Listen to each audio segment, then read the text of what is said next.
And we're back. What's Adam, good? how was your Thanksgiving weekend, man? Did you eat a lot of turkey? Did you see the family, or did you just sit in the Bells Coin Discord all day? Bro, I just sat and was in the trenches the entire time. Screw Thanksgiving.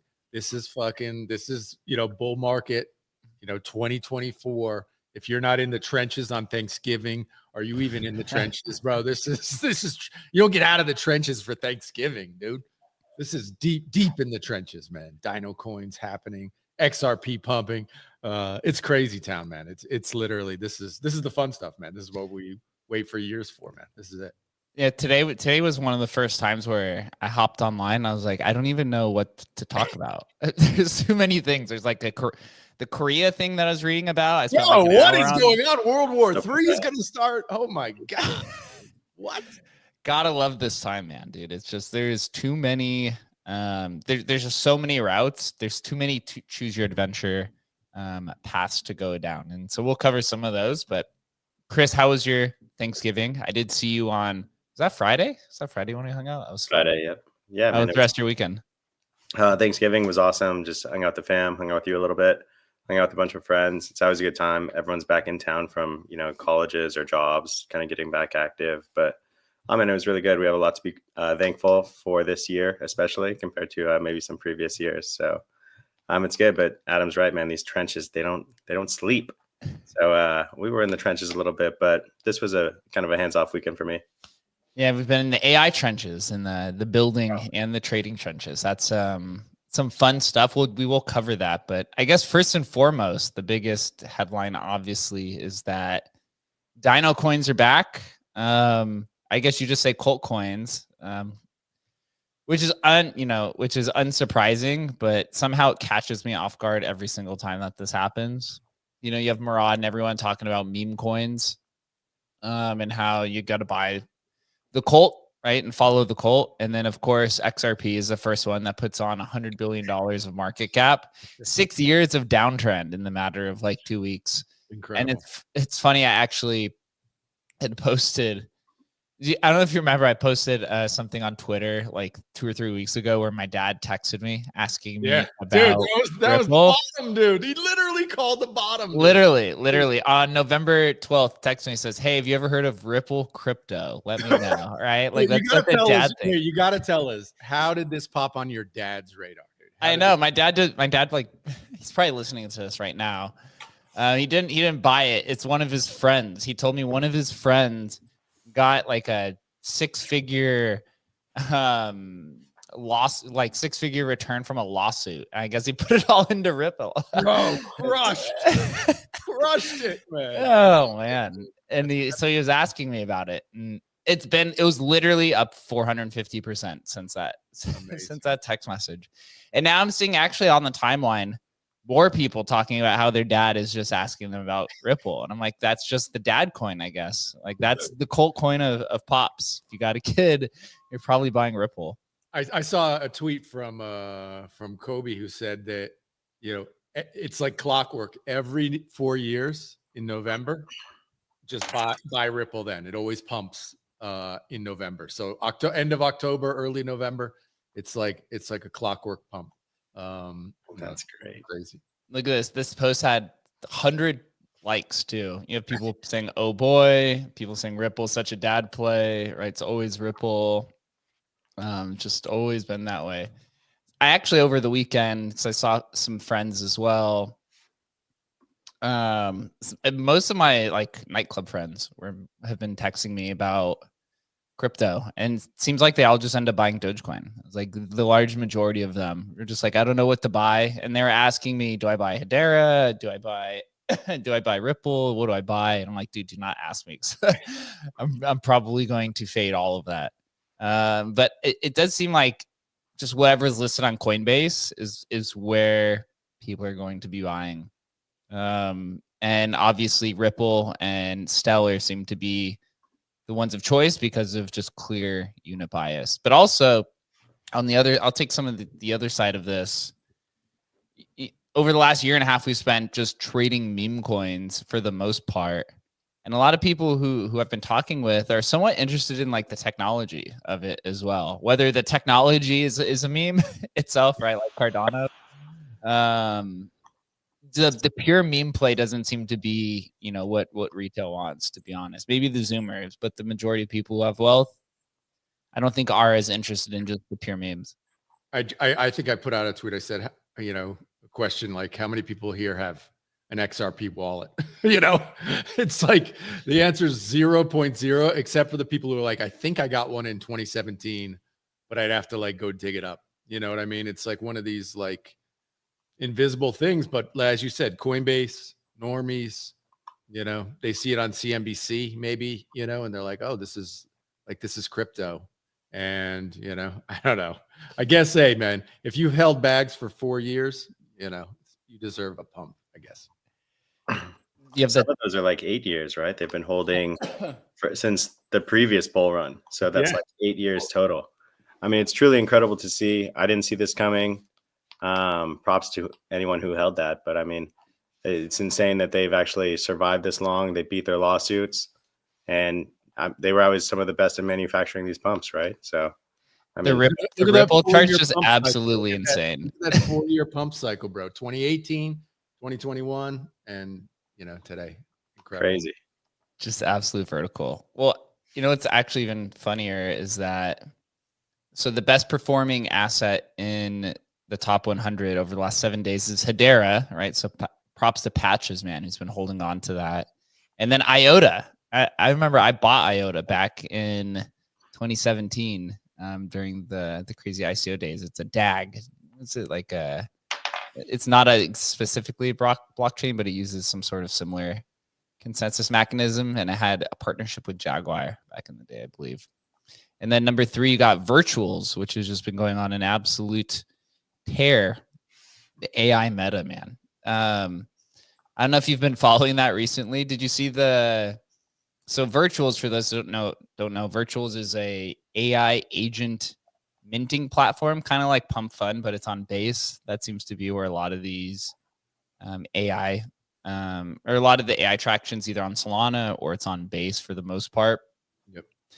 And there was a token yesterday. It's called AI XBT. I don't know if you guys have been following this one. It's just been putting out alpha. It's pretty good, to be honest. And it got psyoped into deploying its own token. Did you see that? I did, yeah. And then he tried to send it to zero. Is that right? Yeah. So it's like the AI space is like really, it's mostly theater for the most part right now. I think it's still too early for, you know, a lot of the utility stuff, which is coming. It's definitely coming. It seems like the AI space is definitely scaling quite fast because as we've been building out like the Emblem AI platform and toying around with Tensorium to try to see, you know, what's really out there. It took us, you know, a few weeks to kind of really understand what's there. Most of it's theater and gimmicks, but you do have some products that are developing. But I do have to say it is highly entertaining to where you have just multiple agents just continuously interacting with one another. I can't tell if some of that's like fully automated or some of it's like just if there's humans on the other side tweeting as well. There's some of it that's very sus, I have to say, but it is entertaining. Totally humans there on a lot of them. If I think the general, if it's really good, it's a human, right? If it's kind of not so great, that's probably fully AI, right? I don't know. There was one. I mean, there's been now dozens of different ones kind of popping up. And one the other day I saw a big space on it, and I tweeted in our private Discord where I was like, "Oh wow, look there!" You know, I was in the space, and there were like 600 people in the space, and it was a pretty legit space, meaning not heavily botted. The thing ran up to, I don't know, 15, 20 million, something like that. But then you look at the tweets of and the thing is actually tweeting, and bro, it's like I could create a better chat GPT to tweet, right? And so now it's completely dumped, right? But I posted in the Discord that like they were able to get in onto Gate. They got the token onto Gate in under 12 hours. And I was like, bro, wow. Like that took us 6 months and these guys got it on there in 12 hours. What kind of cabal is going on here, man. This is cabal coin. So just, pay attention, guys. If you're going to jump into these things, understand that, you might be getting psyoped into buying something. I mean, you just have to understand what this is. This is basically, it's the natural progression from NFTs to meme coins to now AI agents, where, what do you find most interesting about the AI space? If you look at it, you step back, we've been kind of building towards, this Emblem AI product. We also have a huge announcement. Maybe we'll cover that later on Thursday for the biggest day in Emblem history coming on Thursday. But when you look at the AI space, like what do you find most interesting outside of just speculating on meme coins? I think right now we're just playing in the early innings. Like we haven't even begun the game yet of what AI agents are going to do. I am fully convinced that AI agents are going to be a massive part in our lives. Right now, it's too early for them to be that, right? There's just, the tech isn't there. They're not fully developed. So we're leading this charge into what they're going to be, as far as like, how are they going to get payments? What are they going to do? I mean, my easiest example when I explain this to people, to normies, and I've had like 10 normie conversations in the last week, is just like, look, what do you do? Like, you're on Canva, right, to do your graphics or whatever for your business. Canva has AI agents all within Canva, and you can use it for logos and videos and all this sort of stuff. In a few years, you're not going to have Canva and then you go and do the work. You're just going to hire the Canva agent to do the work for you. That's going to happen. We're probably 40% of the way there already. It's just, this is going to happen. But the infrastructure, the layers of like how it gets paid, how it works, all that stuff is really built in. I feel like crypto has a significant advantage in that kind of realm. And we have an opportunity here in the early days to kind of play around and figure that out. So that's where I kind of view it. That's why it's interesting to me. Of course, the meme coin and the layers and all that sort of stuff create like a gamification aspect, which makes it fun. But we're in the early innings of like how these AI agents are going to kind of live with us. So that's what my kind of viewpoint on it. Do these AI agents even need tokens? Is a bigger question. 100%, bro. Because there's no interest if there's no tokens. Like, who cares? Like, even like, for example, I don't know, a year ago, I had a discussion with a guy I know who runs a social media company.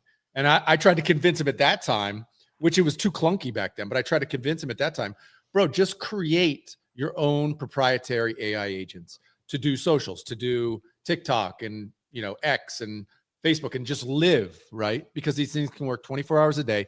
You just mold these personalities, and then you provide the advertising for Coke, Pepsi, the rest of it through these personalities. And I think like that is so much more apparent now, right? And that's what's kind of happening on Twitter. But even beyond that, like in 5 years from now, why would you ever hire a person to provide, be a personality when you can literally handcraft an agent to do this for you? Like, that's happening. It's going to happen. How they get paid and everything around it still needs to be figured out. So I've recently followed a handful of kind of people that continually commentate on the AI agent space. This one, DeFi Jeff, I've been following, has been putting out some good content. And he's kind of broken it down to where the space is and kind of like what exists so far. And he classifies it into these kind of few subcategories, where he has one called pure personality entertainment agents. So these are ones that are like posting videos, or there's like an audio component, right? Most of them are generally just posting text, like shit posting. And then there's like a combination of these. And where they post from, most post on Twitter. There are actually some that post on TikTok and some that post on Instagram and Twitch and Telegram. I think there's, with this recent like TikTok meta that happened on Solana meme coins, I think some of these AI agents are starting to try to gravitate over there to try to capture that crowd as well. Obviously, the majority of the wealth, though, is on Twitter. And then he says the functionality utility of these agents is mostly literally just tweeting, right? They're mostly just shit posters where there's literally one of the top AI meme coins is called Bully, and its whole thesis is literally just being aggressive in the responses, right? Just being like a kind of a shit posting reply guy. Then you have Zero Bro, which has, I don't know if you follow it. It really talks like a frat bro. It's really kind of what it reminds me of. They just did an album, and you have kind of this, you know, and then there's one of these or a few of these that are producing content talking in video. I have seen, they did say there's a few that are starting to do voice podcasting, right? So it's really all just entertainment at this point in time. Until recently, you had AI XBT, who has been posting alpha. And I don't know if you've been following it, but it's actually pretty good. Not gonna lie. And I have seen if somebody else post something about a gambling AI agent that's almost like 65%, which is crazy. In Vegas, if you're hitting 55% of your bets, you're like one of the best handicappers in the city. Yep. Like that is like an insane run. There's so many interesting aspects of that. And obviously gambling, we're very familiar with gambling. But even I had a friend over this weekend, IP lawyer here in Costa Rica, and we got into the idea of IP and AI agents, because the reality is right now, legal systems are not set up for AI agents to own any of their IP. It's like, it can't even actually happen, right? So like just that one sliver of a space is like wide open. Like it needs to be defined. It needs to be like legalized, all this sort of stuff. So the space, I mean, you talk about a blue sky space. This is like the most blue sky. I mean, that's why one of the reasons I'm so pumped. It's just, there's just wide open space for figuring this stuff out, you know? And if you can hit with something, like you said, a gambling, you know, something that hits above a human level, like, holy cow, it's game on then. Even just few percentage points, like that could result in millions of dollars.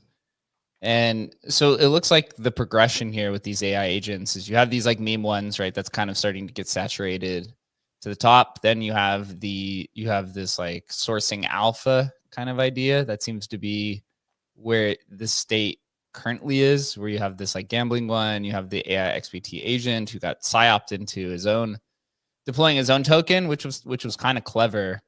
Just the kind of the short story is somebody responded to the agent or asked the agent what the perfect token would be that they would deploy, and it gave out the the ticker's name was going to be chaos, and it had all these different like criteria for it.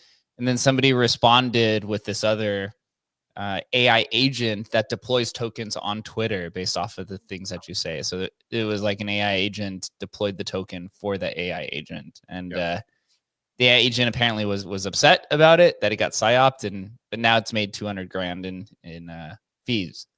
So who knows what happens there?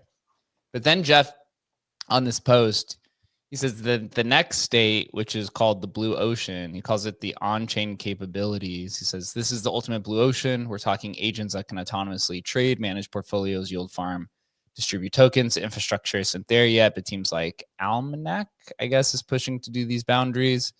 This is also kind of where we're pursuing as well from Emblem AI is AI-enabled wallets. And we're going to use Tensorium as kind of one of these agents to showcase, you know, what's really possible there. But it is really kind of wide open, even as we're building this. There's so many nuances to it that you have to learn and see. But that seems to be, if you could be the picks and shovels for this industry, then, you know, it's probably going to be a big winner. But one thing I've noticed is that the infrastructure is also growing at a faster rate than I think any of these other markets that I've seen in crypto. Yeah, it's more ready for it, right? So seeing virtuals, or what's it, Vifu on Solana, you know, they spin up quick because the infrastructure is kind of ready for it. I mean, it's still, my experience doing virtuals on Base was still very clunky. A way better experience on Solana, but you know, I'm sure it'll get better, no doubt about it. You know, yeah, we'll just have to verifiable AI, privacy, other advancements. some of the conclusion, it comes down to say, here's how I'd rank the top functionality niches for AI agents. On-chain capabilities, huge potential, sourcing and delivering alpha, high demand, but execution matters. And then unique, entertaining content, regardless of the format. This seems to be the key for standing out, although it is becoming more saturated at the time. Some of the other untapped opportunities is gaming. I haven't really seen any AI gaming. I'm sure there's a few kind of things out there already. Integrating agents into fully immersive Web3 worlds, and Parallel is also pursuing something as well. And one thing to look out for, the AI 16Z guys have been hounding something called swarms. I don't know if you've kind of followed this at all, but swarms, multi-agent orchestration or agent-to-agent interaction. This is another untapped frontier that's still in its infancy. This is just this idea of having multiple agents be able to interact with each other, or you create these kind of hordes of AI agents who can basically trade. They can trade, or they can create this kind of like marketing angle to it. And you basically have these groups of 10 or 20 or however many agents performing different tasks, all with like kind of a larger agenda, which is somewhat terrifying, I have to say. Yeah, dude. I mean, look, man, we joked about it. It's like the AI cabal is going to be ruthless, bro. We're going to get smoked. Like, how are you going to compete? How are you and I going to compete against I can't even compete against a regular cabal, right? How am I going to compete against an AI cabal that can coordinate in, instantaneous seconds to pump and dump meme coins and stuff? Forget it, bro. It's game over when that happens. But who knows, man? I don't know. It's certainly, this is all very exciting. Obviously for us, providing wallet infrastructure where agents can transact with agents, for us, I couldn't be more bullish on that. I think this is going to be very, very interesting over the next 6 months. Yeah, and then Shannon, the founder of Emblem, also has a vision and a path for this like kind of swarm nature as well, and agent to agent interaction. Some of the stuff he's built on the back end it's kind of wild, but still basically a work in progress. I got one final thing I want to present here on the agents, and then we'll kind of move on. If you guys haven't checked out this website, it's called cookie.fun. It's just basically an AI agent dashboard. The total market cap of these AI agents is 5.2 billion. You have 221 agents that are being tracked here, and the 7-day impressions, 63 million impressions. But you look at kind of where this market is, AI XBT has 25% of the mind share of all of these agents. And then the next closest is Zerbro, which has 6%. So wow. This alpha seeking one definitely is just dominating. It's dominating. And then I guess some of the other, the top 5, you have Zerbro, which is an entertainment one.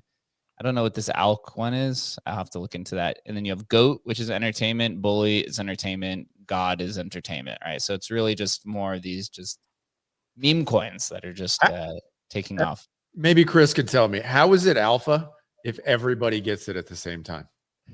That's pretty much it, right? And I think me and Jake kind of talked about this weekend. It's like there was always like efficient market hypothesis, where that's like the theory that markets are efficient because someone somewhere has access to the information that can kind of edge the markets.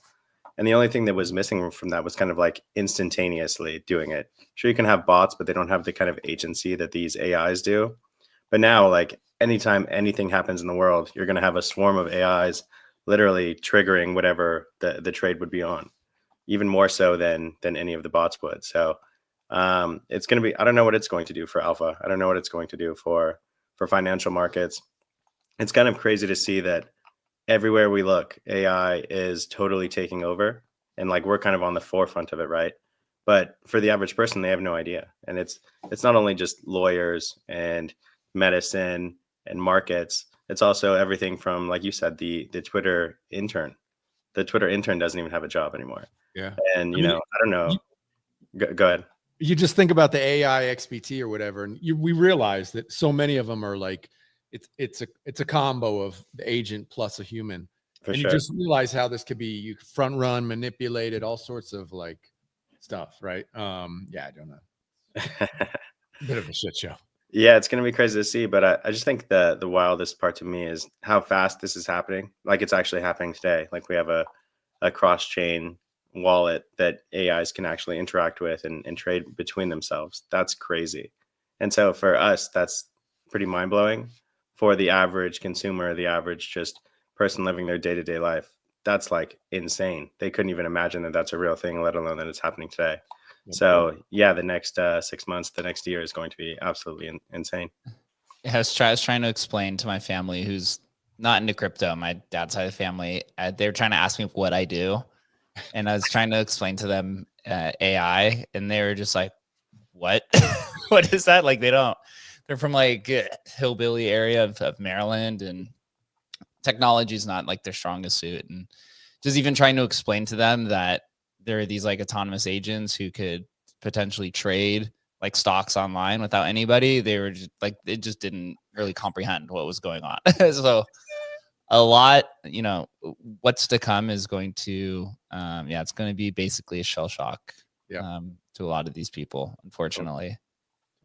But I do have some update. I do want to I've been trying to figure out what's going on with this Korea thing. So I did just find some sort of thread. First, I want to note that I don't know if you knew this, but I guess Korea is what's leading this XRP spike. Really? Koreans are XRP army? I didn't realize that. Yeah. So I guess like 30% of all Korean trading on like the Korean exchanges was XRP over the last like week or so. Wow. Yeah, it says XRP, the Korean, what's the Korean KRW? Hit 3.7 billion on Upbit, which is 30% of the exchange, plus 1.2 billion on BitHum, which is 32% of the exchange. So 30% of the Korean trading volume is XRP. I don't know why. Boomers, bro. Aging population over there. All right. Just going absolutely haywire on XRP. But apparently something happened this morning where the South Koreans declared martial law after some political strife. Korea pledged some sort of like unlimited liquidity support. And then the market tanked. And then I guess the Korean government then came in, superseded or vetoed, I guess, whatever the martial law the clearance was. So something's going over there on Korea, but I guess they're all just gambling on, they're just going to be hyper gambling on XRP until they figure out what's going on there. So I guess the XRP is their lifeboat. And other news who did not have a lifeboat, Artifact shut down yesterday. Adam, how do you feel now that Artifact are historical NFTs?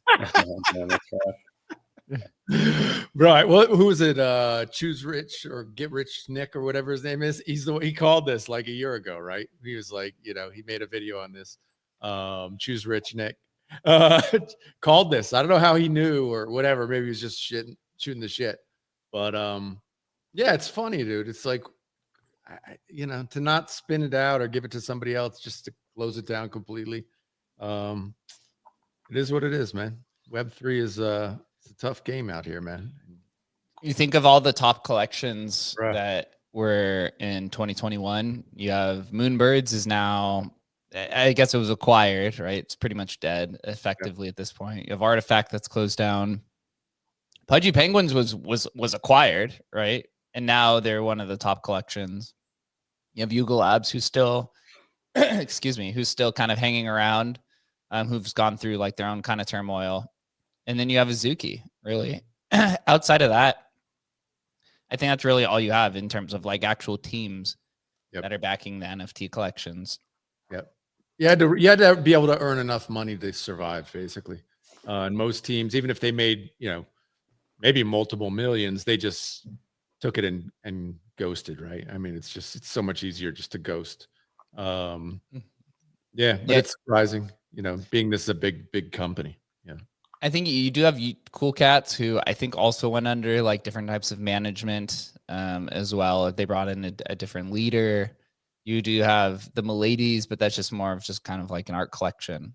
So no other project. It's interesting to see where the NFT space is headed. On other news in terms of NFTs, I thought this was kind of interesting. I didn't really see it being talked about. Yuga Labs acquired Token Proof. Token Proof is the token gated kind of ticket company. I don't know if you remember that. Yeah. I remember using Token Proof like 3 years ago to go to some of the Yuga events down at NFT NYC. So they acquired the technology and they only kept a portion of the team. This is the founder's post, Fawns, who says that he will not be transitioning with Yuga Labs, but he's also not leaving the space. Obviously, just gave a thanks. This to me shows that Yuga is going to try to capture the tokenized events kind of sector, trying to branch out and create new business models, something similar that what the Pudgy Penguins team did, right? Pudgy came in and they basically started selling plushies and said, hey, you know, we could, like, royalties are dead. We need to figure out how to, you know, start generating different types of revenue. So I could see here that Yuga Labs is going to try to, you know, expand on this technology to try to maybe proliferate it into all of the kind of crypto events here moving forward. Do you have any thoughts on it? Is this something that interests you, or you just think a nothing burger? Pretty much a nothing burger. I don't know if this is like a, I mean, maybe they were just, you know, got it on the super cheap, you know, basically hired those people away in a dying business. I mean, has it really been impactful? You know, it's like, we're still in a way, it seems like, yeah, NFT ticketing could make some sense, but a little too clunky. I'm terrified. Everybody's terrified to connect their wallet anywhere. Just feels like we're away from this still. Even though it had some functionality back in 21, 22, you know, hey, like it's one of these things, the Yugas with the big pockets, and they can kind of just say, okay, this is like a 5-year, we know we're going to need this anyway. We can pick up a couple good team members and, you know, keep it alive. And then we have basically maybe the best infrastructure in Web3 for, you know, ticketing. And maybe it becomes something in a few years, but at least it's something we can use, right?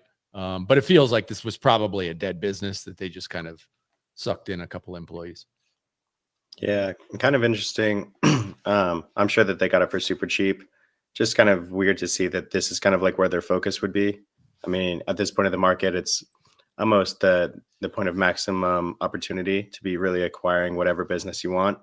And it's just kind of strange to see that this was the one that they went with. I'm sure that maybe there's more to follow, but don't think it's a very strong acquisition. If they didn't get it for cheap, then they made probably a huge mistake. But I'm guessing it was near zero. They got a few team members and they can kind of build on it and show that they're working on the background. Yep. Seems to be the Yuga MO is the acqui-hire, right? That's what they did with Moonbirds. They did that with a 10K TF. Now they're doing it here. Just keep expanding. They have stuck around, though. Do you have to give them props? They've managed to survive. They had to clean house with the previous management. The old founders came back in. We'll see where it goes. Yeah, Ape Chain seems to be popping off, though. So I think I do have a feeling that that'll be something that we'll have to talk about probably in the next few months or some point next year. Are you seeing like meme coins and stuff on Ape Chain? Is that what's actually going on over there? Yeah, I think like meme coin trading, there's been some like kind of NFT degen trading. I don't know if you saw Magic Eden is trying to do this as well. They're trying to do pump fun with NFTs. They had an announcement, I think some point last week, where they're trying to create some sort of basically same version of it, like ERC 1155s, but with NFTs and kind of like degen trading. Who knows if it's going to take off? I mean, people keep trying to force the NFTs are back narrative. Although punks are up back over 100K floor. I think apes are close to 100K floor. We had 2 Genesis Mooncat sales yesterday. I haven't seen a Genesis Mooncat sale in like 9 months or something like that. Does this mean that NFTs are actually back, or is it people who are now just feeling that who have, I guess, made some money trading meme coins or trading these other ecosystems, who are now just rotating it into these kind of like bearer assets? It feels more like that, right? feels more like either rich people wash trading the expensive items, or somebody getting a CryptoPunk, as their kind of first PFP, or getting it back. Do I think NFTs as meme coins? I don't know, man. It doesn't, meme coins, it's like you're not really joining a community, really. I don't know. It's much more of a gambling type play. I don't know. It just shows how difficult, and again, why Pump.Fun was such the leader this cycle of actually hitting on something and doing it well, and actually getting that huge adoption is so difficult to do. It's just really, really hard. I shared a link with you guys earlier about this one, which is like, mining meme coins to then launch them and stuff. But even that, I mean, it's fun for like an hour, but then you realize, oh no, there's so many things wrong with the way they're doing it, that it's probably dead. It's been 12 hours and it might be dead already. Right. It's just really hard to hit on this stuff. So, I appreciate people still trying the effort. Like, yeah, do a Pump.Fun for NFTs. Right. But the odds of it hitting it's just super slim. It's so difficult, man. Dude, anything with mining, people just do not have the patience for it in a bull market. I mean, even a bear market with atomicals, people just did not want to wait around to have to mine this stuff. Like, it's such a long-term play, right? Same with like proof of work assets that, you really got to see the community that's going to be in it for the long term.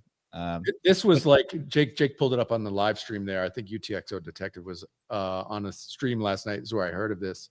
What's it called? Mini meme, where you basically go in, you can create a meme coin just like on Pump.Fun, but you basically, the first tranche of tokens you mine them by opening a web browser and clicking a button. And you can open a bunch of web browsers and click a bunch of buttons, and in theory then you kind of win those.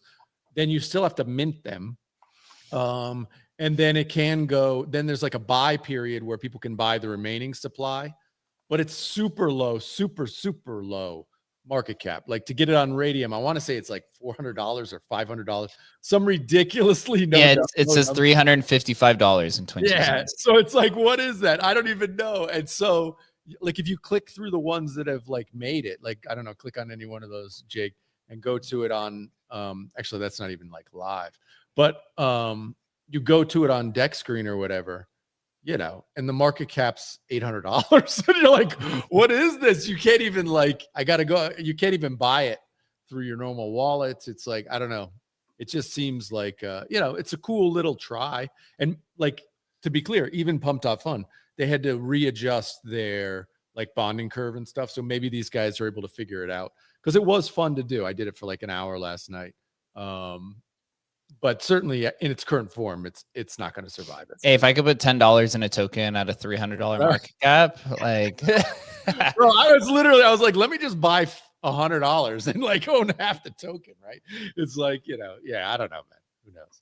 But so the question we sit here and have is like, what's the main trend here moving into the next, few months? Is it NFTs are back because OpenSea and Magic Eden are doing a token? I think Magic Eden's token is in the next like few days, some point this week or next week. Does that, reinvigorate the market? Is it more of, is farming back because Hyperliquid had this like very successful airdrop that now a lot of people are wealthy and they're going to start rotating it back? Are people just going to continue trading meme coins and just speculate on the AI meme coin meta that's continuing? Or, is it going to be Coinbase coins? Because now Coinbase has listed Mudang. It announced today it's listing Mog, right? It's going for all these kind of like, I guess you call them the graduated memes.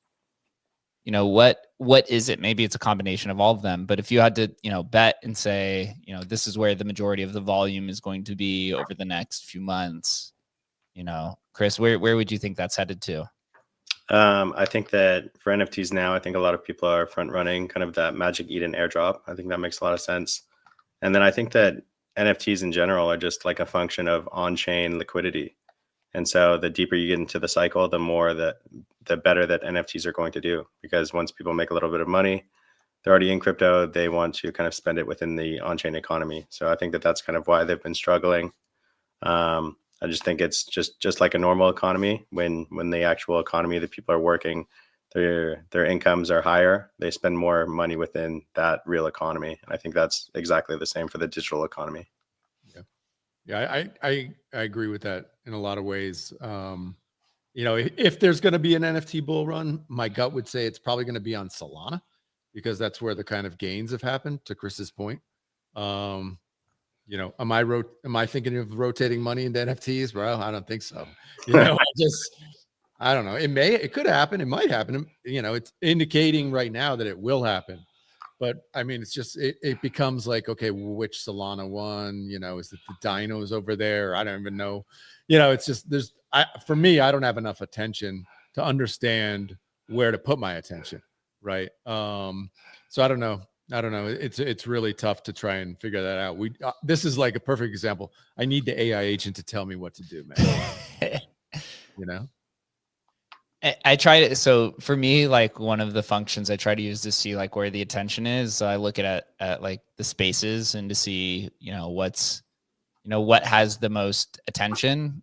And I look at the spaces right now. You have Bitcoin, the daily alpha. It's mostly just like kind of talk shows. There's nothing really to like focus on specifically. It's all very dispersed between these different communities, talking probably about the same conversation we're having. It's like, hey, where do we ape the next thing? Yep. You know, you would hope that, you know, the Bitcoin ecosystem ends up taking off again. It's definitely cooled off to where there's been a massive pullback on the ordinals, and runes have held up decently as well. The RC20 is actually up quite big today. Ordi's almost back up to $1 billion. Make it make sense. Make it make sense. Dog did flip Ordi, and then Ordi came back. That Binance listing is really kind of what keeps it going. It shows you kind of the value in that. Who do you think is going to be the first exchange to list runes? One of these, like, is it going to be Coinbase, Gemini, Robinhood, Binance, right? All these major ones, OKX, they're all still holding off on runes, dude. What's holding them back? Usually it's, you know, liquidity, volume. They just want to get paid. They want to get paid. That all the everything but the T1s, they all want to get paid. I mean, it's crazy. I literally, I'm not even I'm gonna obviously name the exchange, but a real like T2 exchange. I was in a, you know, DMs. Somebody hooked me up with like the CEO of the exchange and like, yeah, we'd love to have you. You know, you'd be great for you guys to come on board. It's $400,000. I was like, what do you think? What do you think this is? $400,000, dude. Bro, it's just, I don't know, man. For dog or, you know, anything like that to compete in that space it's like literally impossible. You'd have to have either a crazy generous like donor do something like that, or some giant whale who happened to have like, you know, millions of dollars worth, who's willing to throw down that kind of thing. But it just, yeah, it's not set up. The system is not set up for free and fair to get on exchanges, period. Like, that's why it's almost a miracle it's happened. Is that why all these boomer UTXO chains are all being revived and starting back? And non KYC is now basically, they found their product market fit, which is actually kind of interesting. They sure did. I saw something like Barbecue Coin popped up and Junk Coin, and there's these new proof of work chains that just keep popping up. Are we just restarting Namecoin all over again? What's going on with this? Literally hundreds. I mean, I've had people like hit me up on Namecoin. You know, when are you going to talk about Namecoin? I'm like, bro, I talk about Namecoin probably more than anybody on the fucking timeline. I'm not talking about Namecoin, you know, but yeah, there's all these things. It's this constant run for what the next thing. And obviously for the miners themselves, they're in the most competitive industry. They literally don't care. They don't care about Bell's coin. They don't care about Bitcoin. They don't care. Where's the next thing I can, or the place where I can put my miners to make the most money?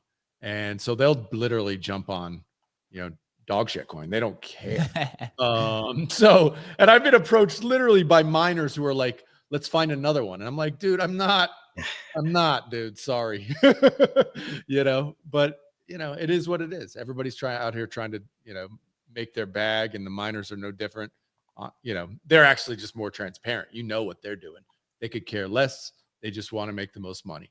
And so, yeah, that we've run through, I don't know how many now. It's got to be like 20 or 30 other coins by now. I'm seeing the intensity increase between the animosity between, I think it's like Lucky Coin and Bell's Coin or Junk Coin. So give me the update, because I'm seeing now that people are saying that Bell's Coin is not a fork, or Dogecoin's not a fork of Bell's Coin or something like that, even though, they're saying that Billy's a liar. And basically, and to a degree. So basically, the thing was on the Dogecoin website and on Wikipedia, it had it listed as the lineage was Lucky Coin to Dogecoin. And basically that had been there. It's been there for years like that. And basically it was based on the code, which, the Dogecoin developers, and I'll, give them a pass. The code is basically very, very similar from Lucky Coin to Dogecoin. Obviously the intermediate step was Bell's Coin, right? Which Billy himself said took him, 30 minutes to do or whatever. Right. So there's not a huge change from Lucky to Bell's to Doge. Right. And you have the other co-founder, Jackson Palmer, literally on a YouTube video, like, well, we took Lucky Coin and we made Dogecoin. Well, Jackson wasn't a developer and wasn't involved at all in the process. Literally, Billy did the entire thing. But so there's been the battle, like, look at the video. Here's the video from Jackson saying it's Lucky Coin. And here's the post on, whatever, Dogecoin.com saying that it went Lucky Coin, Dogecoin. But obviously we know Billy's the one who did it. He's been very clear publicly, like multiple times, not only on Twitter, many times, YouTube, everywhere. He said, dude, I took Bell's and then I took Bell's and made Doge. Like that's the lineage. And so anyway, this erupted in the Dogecoin GitHub. So back and forth, people arguing. Eventually what's happening is the Dogecoin developers are just going to remove it. So there's going to be no mention of the lineage. It's just going to be Dogecoin's Dogecoin, whatever. And let the two, as they say, as their lead dev says, let the two scam coins fight it out. Right. Which is fine. The reality is that, certainly there's no question, Bell's Coin came from Lucky Coin, 100%. That happened.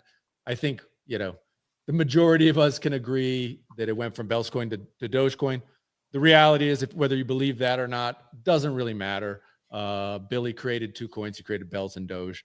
That's undisputed. Getting into the nerdville of like, well, what's a fork? And will show me the this and that. And, it is what it is. Maybe those two will never meet, but it's been kind of removed or will be removed from the Dogecoin website to kind of remove all mention of it, because they just didn't want to deal with it, which I totally understand. You know how they do this. Yeah. Crypto gets so tribalistic, and I've tried to push. I made a post maybe a month ago now, like, hey, let's just forget it. It doesn't really matter. Let's just play nice. We're all in this kind of like old coin narrative. Let's be on the same team, because the reality is that us battling and fighting with each other, no one wins. Nobody wins, because in the end, people just avoid you and nobody's going to buy your stupid coin.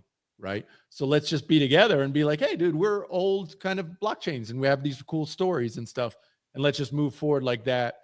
And I'm hopeful now that it can kind of move into that realm of like, Lucky Coin forked into Bell's. And then we can debate about what was Dogecoin, but both of those played a kind of role in Dogecoin's creation. I don't think there's any doubt about that. It just gives me, every time I find this conversation popping back up on my timeline, I'm just like, God damn it, it's historical NFTs 2.0. I tried to escape this and somehow it keeps finding me. Bro, somebody tweeted yesterday, was like, so we finally have a resolution in the Lucky Coin versus Bell's Coin thing. And I wrote him back. I was like, the only resolution if it becomes Lucky and Bell's Coin rather than Lucky versus Bell's, because Lucky versus Bell's is a loser for both Lucky and Bell's. Like, time to move on, guys. And so I hope we can do that. I pray we can do that. Oh man, dude. I just, there's no winning in this situation. And it's exactly what happened in the historical NFT community. And I saw it pop up, after leaving HNFTs, obviously we were kind of pushed out because people didn't like that we had different opinions of them. That then the same conversation then popped up in the ordinals community, right? Remember the whole Totally. who's the first 10K? 10K? Oh Who's the first 10K ordinals collection? And now it's popping up again in this like proliferation of reviving UTXOs. And I guess this is just human nature of just wanting to be first or saying I'm your daddy, I guess. I don't know. But from what I've seen though, in terms of how crypto values things, is that generally you don't want to be the first. The first generally is never the most valuable thing. I mean, I actually put this tweet out the other day, and I said, in crypto, you want Lindy over provenance. Provenance generally does not be most valuable. But if you have Lindy, then if you have the Lindy effect, then you'll be most valuable. And like to apply this to like an NFT collection would be like Rare Pepes and CryptoPunks. They were not the first of either, right? They both have collections that preceded them, both on their chain, man, just like down the timeline. Yeah. But the communities hung around through the bear market to where basically it never died. And then they came back in these two of the most valuable NFT collections that exist, right? And it'll be the same thing for the ordinal community in terms of whoever's the first 10K. Most people just don't care, right? It's a cool foundational value to apply to something, but it should not be the main premise, or at least, I mean, it can be the main premise, but it won't become the most valuable because of that. If you just stand alone on that premise, or you've got to be able to build a community around it so that people could cherish the values and build this community to maybe do other things, or just have these these valuable community members who are associated with this project, and therefore people buy it. But if it's just like this is early and everybody else sucks, it just doesn't win. I mean, look at Ethereum is in that situation, right? It's one of the first ever NFT collections. They debate it's the first. The founder is the reason why most people left historical NFTs, and no one buys it. Right? It's like no one cares. I think it's a cool collection, but I don't buy it because I think Cyrus is an asshole. They're literally less expensive than the first week they were rediscovered. They're literally, you can pick them up for 0.8 whatever ETH or whatever. I mean, it's just, what are we doing? If that's not the clearest example of how important building community is, it's literally we joke about community. It's almost like a trope. The community are the bag holders, but community also drives price and adoption and long-term adoption. And it's just that negativity, which I'm trying to get, obviously it's herding cats. It's impossible. Mm-hmm. The Bells Coin community is huge. And so like people are going to do what they do. But at the end of the day, you realize that negativity will rot it from the inside out. And at the end of the day, if Bells can't get past that, and I think we're basically past it now. But if we couldn't get past that, it would be a dead community in 6 months. Nobody care because no new people want to enter that kind of community. It's a bummer. Yeah. Well, I'm glad you could get past it because sometimes it will just devour you from the inside. And then it becomes this echo chamber that you don't even realize that you're engaging with it. It actually took me like many years up until maybe this year for me to just ignore things. Before I'd always want to engage in every conversation. You want to correct and make it better, dude. Correct. And now I just anytime it's like provenance or even things outside of it where I just see people are wrong on the timeline, I just simply don't answer, keep it. It's tough at times. It's tough, especially if you're a very opinionated person, but it's the best thing to do, especially in the responses. I mean, even the replies now, right? As being a builder, no matter what you do, there's going to be an X amount of people and that follow you that are going to consider you a scammer for whatever reason, right? And you want to try to prove them wrong, but at times you just let them just exist in their own echo chamber, and you'll find a lot more peace, and people will come and hang out with you a little bit more. 100%. I mean, it's hard to do. I'm sure you struggle with it. I struggle with it all the time. I struggle with, even the last couple of days, some people came at me about Bells and it's a scam and you guys mined all the coins, and it's like, well, dude, we've been talking about it for a year. Like, is it the 50th time we've talked about how much we mined before I talked about it on Twitter. Like, you know, at the end of the day, you just have to, and it's hard because some people who hit you up on the timeline are people you respect and you want to actually, you know, you want to converse with on Twitter.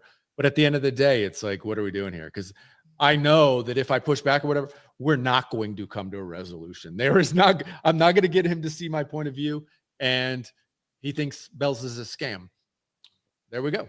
You know, there's no getting around that.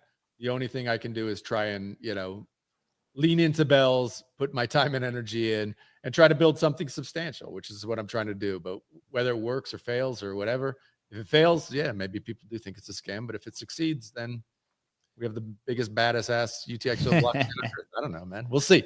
Rolling the dice, man. One thing I'm interested in seeing is a year from now, you know, how many of these, you know, restarted UTXO chains still have a community that's building it. I mean, when you look at just, you know, when you look at our experience in the historical NFT community last cycle, we pretty much brought back every single, we researched every single NFT that existed, right? With their communities form around him. Shit, some Twitter exits are selling for like 80 ETH each. Right now they sell for 0.5 ETH. Yeah, each, right? Like we figured, we uncovered it all. There are communities that formed around all of these, and ultimately there's maybe 5 or 10 of the like 100 that were revived that ended up sticking around, because you do realize that there is maintenance to this as well in pushing the narrative. So I'd be curious to see how that translates to restarting proof of work chains.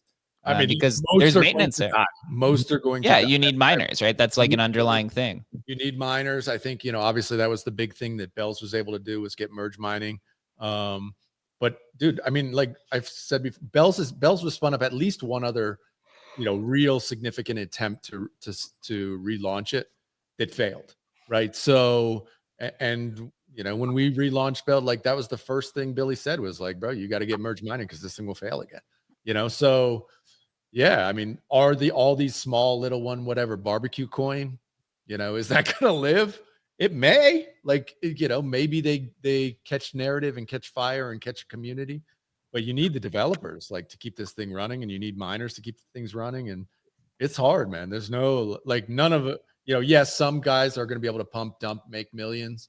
That's already happened, I think, for a couple of these coins, right? And whatever, good for them, you know, but are they going to be around for another 4 years? Like, most will not, probably. That's my view.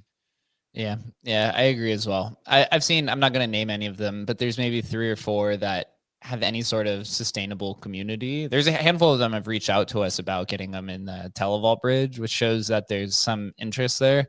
Yep. Right. And there's some sort of team that's trying to push the narrative and the development of it. But yeah, we'll have to revisit it from a year from now and see. And, you know, I got one final thing. We actually have some breaking news. There's a SEC chair has been named. Whoa. Broken by Laura Shin at Unchained.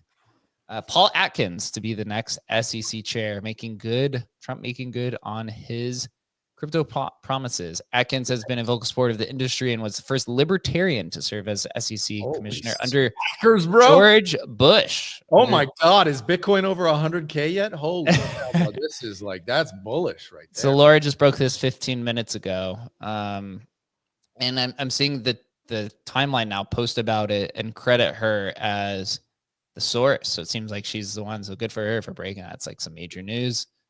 So President-elect Donald Trump has selected pro-crypto Paul Atkins to chair the SEC. According to 3 sources familiar to discussions, one source specified that Trump has reached out to Atkins and is waiting for him to accept. By selecting Atkins, Trump is delivering on a promise that he made to the pro-crypto community during his campaign. A few more tidbits about him. Atkins served as an SEC commissioner under George W. Bush, and is widely respected in conservative legal circles and amongst the establishment Republican Party. Since leaving the commission, he's been outspokenly supportive of the crypto industry, having co-chaired the Token Alliance at the industry group Digital Chamber of Commerce since 2017. As founder and chief executive of the consultancy Potomac Global Partners, Atkins has advised digital finance companies on regulatory compliance and topics since 2009. Wow. Bro, God candle right now. I mean, God. Jesus Christ. That's the most bullish selection. Holy cow, man. That's incredible, dude.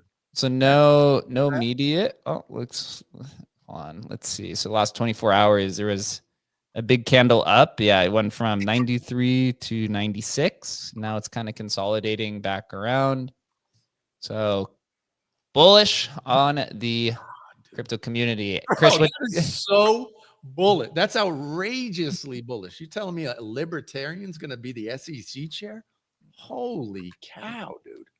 Holy cow. bullish.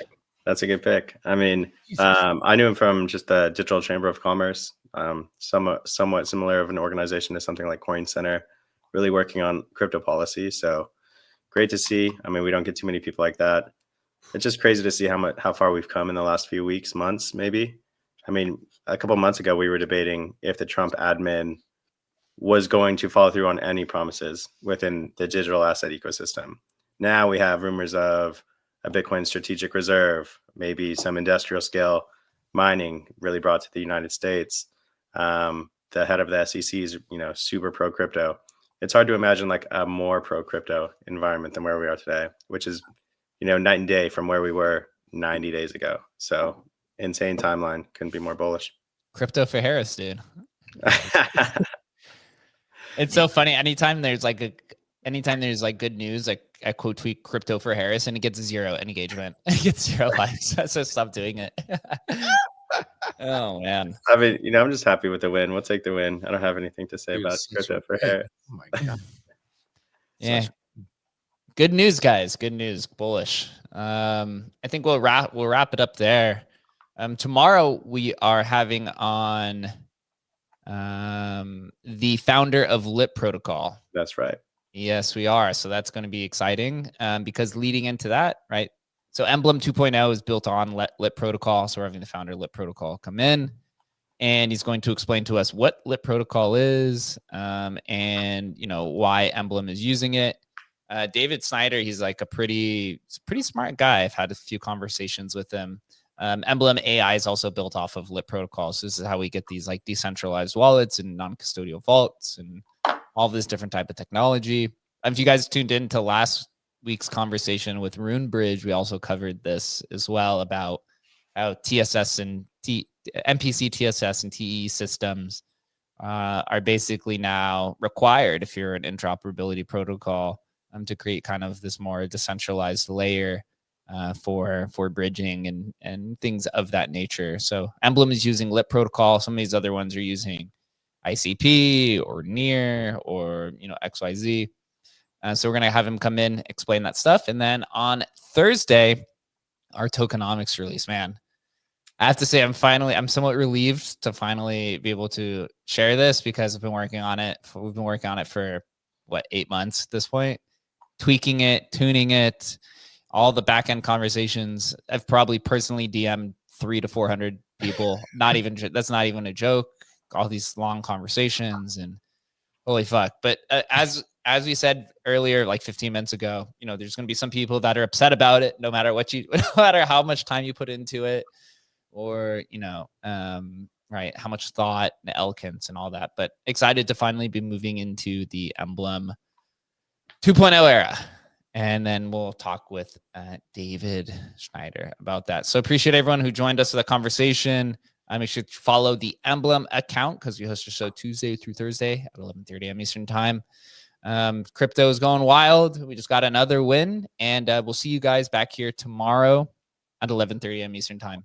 Until then, stay safe out there and right on. Catch you guys tomorrow.